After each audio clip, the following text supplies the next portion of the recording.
ইসরায়েলে আছড়ে পড়েছে এই ক্ষেপণাস্ত্র। ইসরায়েলের জয় জয়কার তোলা মার্কিন আকাশ প্রতিরক্ষা ব্যবস্থা এই মিসাইলের কাছে সম্পূর্ণ ব্যর্থ হয়েছে বলেও জানিয়েছে বাহিনীটি।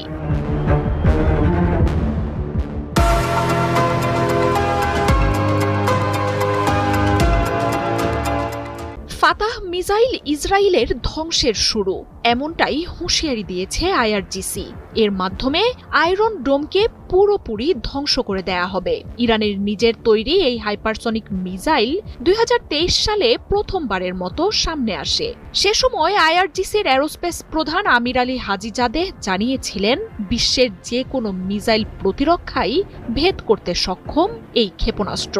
গতিপথ আর উচ্চতা পরিবর্তন করার অসামান্য দক্ষতার জন্য অন্য কোনো আকাশ প্রতিরক্ষা বা মিসাইল দিয়েও ফাতাহ ধ্বংস করা সম্ভব নয়।